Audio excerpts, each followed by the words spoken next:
दूरसंचार कंपनी भारती एअरटेलने आपल्या युजर्ससाठी data cashback आणि डेटा शेअर या सुविधा सुरू केल्या आहेत। सध्या केवळ प्रीपेड ग्राहकांना ही सुविधा देण्यात येणार आहे, पण लवकरच पोस्टपेड ग्राहकांसाठी ही सुविधा लागू होईल। दूरसंचार कंपनी भारती एअरटेलने आपल्या युजर्ससाठी डेटा कॅशबॅक आणि डेटा शेअर या सुविधा सुरू केल्यात। सध्या केवळ प्रीपेड ग्राहकांना ही सुविधा देण्यात येणार आहे, पण लवकरच पोस्टपेड ग्राहकांना ही सेवा लागू होईल। एअरटेल मोबाईल ग्राहकांना आता रात्री 12 वाजल्यापासून सकाळी 6 वाजेपर्यंत वापरण्यात आलेल्या 2G, 3G आणि 4G डेटाचा 50% डेटा कॅशबॅकच्या स्वरूपात सकाळी जमा होणार आहे। या सेवेसाठी ग्राहकांना 121 ला एक SMS पाठवावा लागणार आहे किंवा 55555 वर मिस कॉल द्यावा लागणार आहे। त्याचप्रमाणे विंग मोबाईल ॲप्लिकेशनद्वारे ऑनलाईन अनलिमिटेड गाणी आणि 5 चित्रपट डाउनलोड करता येणार आहेत। Bureau report, MVTV। राज्यातील 1,40,000 ऑटो रिक्षा परवान्यांच्या नूतनीकरणाला थंड प्रतिसाद मिळाल्याने परिवहन विभागाकडून आता कारवाईचा बडगा उगारण्यात येणार आहे। 16 नोव्हेंबरपर्यंत ऑटो रिक्षा परवान्यांचे नूतनीकरण करण्याची मुदत असून या मुदतीत नूतनीकरण न करण्याचे परवाने कायमचे रद्द करण्याचा निर्णय परिवहन विभागाने घेतला आहे। राज्यातील 1,40,000 ऑटो रिक्षा परवान्यांच्या नूतनीकरणाला थंड प्रतिसाद मिळाल्याने परिवहन विभागाकडून आता कारवाईचा बडगा उगारण्यात येणार आहे। 16 नोव्हेंबरपर्यंत ऑटो रिक्षा परवान्यांचे नूतनीकरण करण्याची मुदत असून या मुदतीत नूतनीकरण न करणाऱ्यांचे परवाने कायमचे रद्द करण्याचा निर्णय परिवहन विभागाने घेतलाय। ज्या ऑटो रिक्षा परवानाधारकांच्या परवान्यांची मुदत उलटली आहे अशा परवानाधारकांना नव्याने परवाने प्राप्त करण्यासाठी काढण्यात येणाऱ्या लॉटरीत अपात्र ठरवण्यात येणार आहे। राज्यातील रद्द व नूतनीकरण न झालेल्या ऑटो रिक्षा परवान्यांचे काही अटींवर 31 ऑक्टोबरपर्यंत नूतनीकरण करण्याचा निर्णय शासनाने घेतलाय।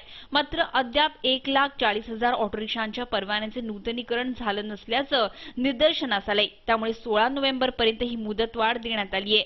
आता या अखेरच्या मुदतीतही ऑटो रिक्षा परवान्यांचे नूतनीकरण केले नाही तर कारवाईचा बडगा उचलण्याचा निर्णय घेण्यात आला आहे। Bureau report, MVTV। प्रवाशाला लुटणाऱ्या टोळीला रबाळे पोलिसांनी अटक केली आहे। या टोळीतील 4 आरोपींची धरपकड करण्यात आली असून त्यांच्याकडून एक मोबाईल फोन व 15,000 रुपयांची रोकड जप्त करण्यात आली आहे।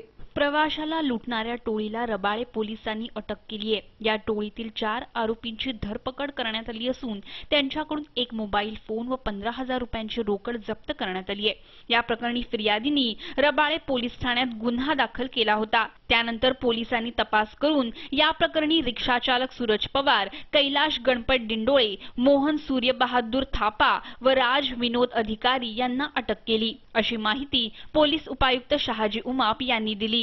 एक जबरी चोरीची केस उघडकीस आलेली आहे। याच्यामध्ये एक हॉटेल व्यावसायिक आपल्या दिवसभराची कॅश घेऊन संध्याकाळच्या वेळेस घरी जाण्यासाठी बाहेर येत असताना कुठल्या तरी ऑटोमध्ये बसून तो सदरची कॅश घेऊन आपल्या घरी जात असे।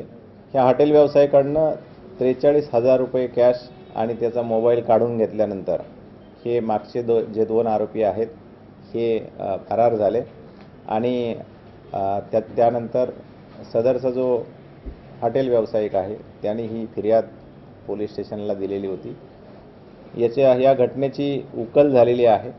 सुरुवातीला संशयास्पद वाटत नसणारे रिक्षा चालक आणि त्याचा साथीदार हे देखील या घटनेमध्ये आरोपी आहेत, हे आता निष्पन्न झालेलं आहे। व्हिडिओ जर्नलिस्ट सूरज कांबळेसह राज चव्हाण, MVTV।